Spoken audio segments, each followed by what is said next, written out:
Marcus Aurelius, a well-known Stoic philosopher, was a Roman emperor from 161 to 180 AD. Despite having immense power and access to all his desires, he chose to dedicate his life to fairness and justice.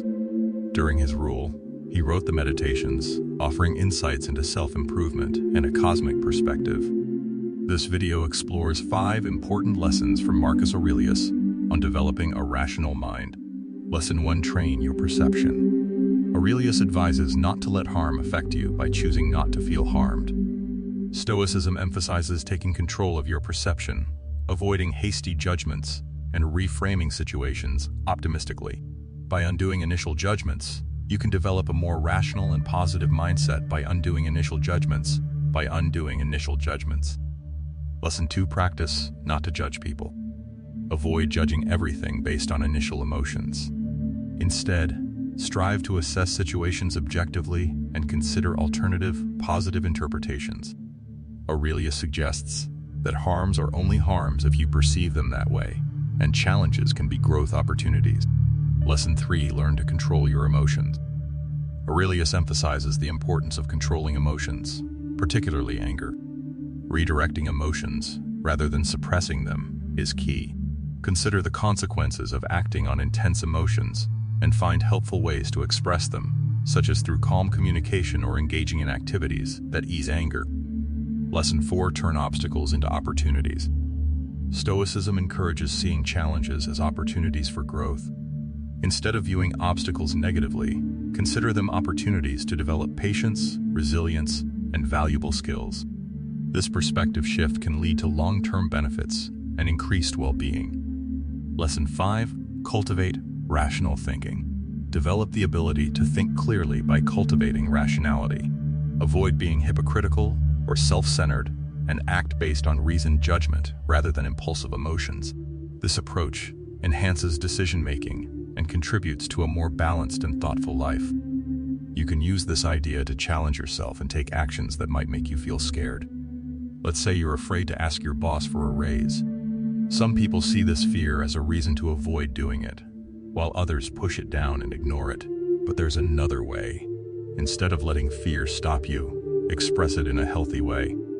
For instance, think about what might go wrong and prepare for possible questions or arguments.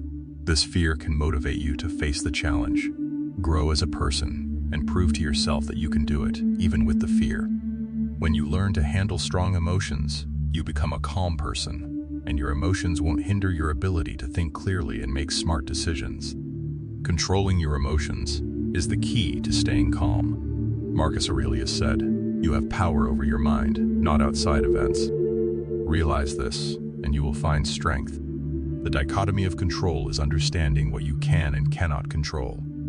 Things like weather, traffic, and others' opinions are outside your control. But you can control things like how you dress when you leave and who you surround yourself with. When faced with a situation that makes you feel a certain way, ask yourself, what can I control?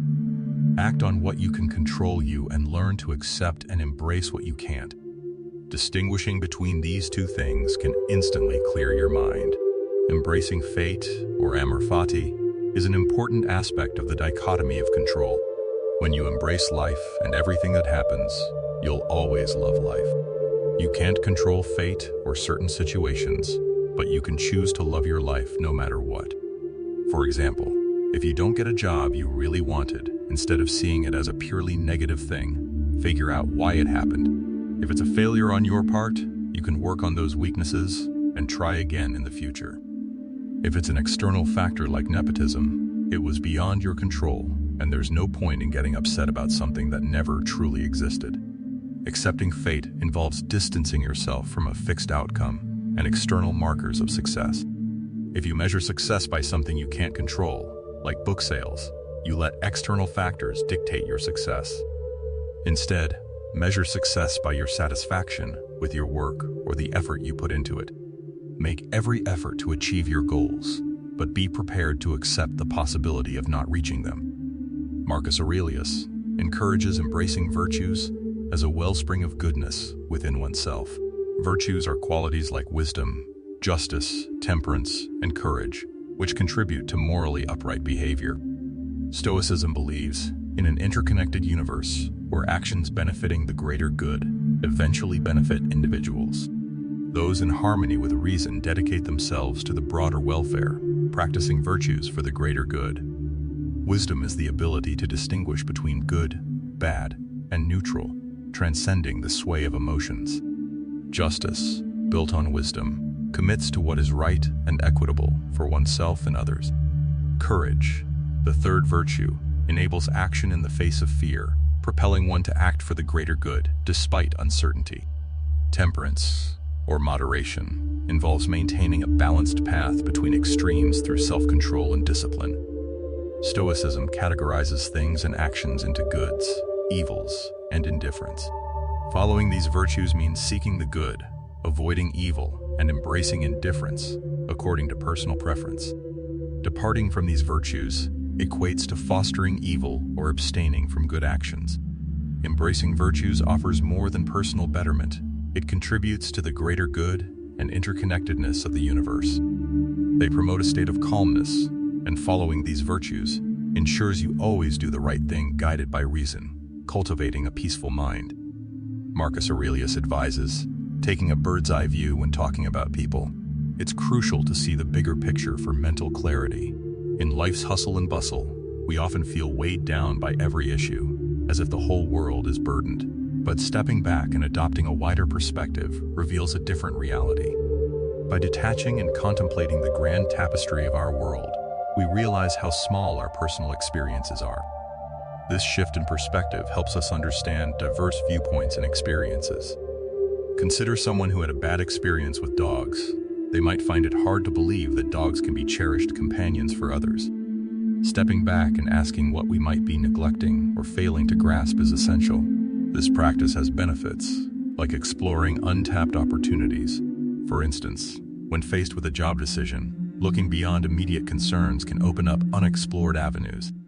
A broader perspective aids informed decision-making and shapes comprehensive judgment. Aurelius encourages embracing virtues, such as wisdom, justice, temperance, and courage. Wisdom involves transcending emotions and letting reason guide morally just choices. Justice commits to doing what's right for oneself and others. Courage enables action despite fear, and temperance is about maintaining balance. These virtues contribute to personal well-being and the greater good. Taking a step back and embracing a global viewpoint, rather than solely focusing on personal life, is significant. Considering the interconnectedness of everything in the world, the Stoics believed that the overall betterment of the world contributes to personal well-being. So, stepping back to look at the world as a whole is crucial when facing decisions or challenges. Asking introspective questions about the long-term effects and considering other perspectives helps understand actions, thoughts, and choices more clearly. Adopting a broader perspective frees you from unnecessary restraints, biases, and doubts. Considering the whole picture helps you understand your life and choices more clearly, enabling you to contribute positively to the world.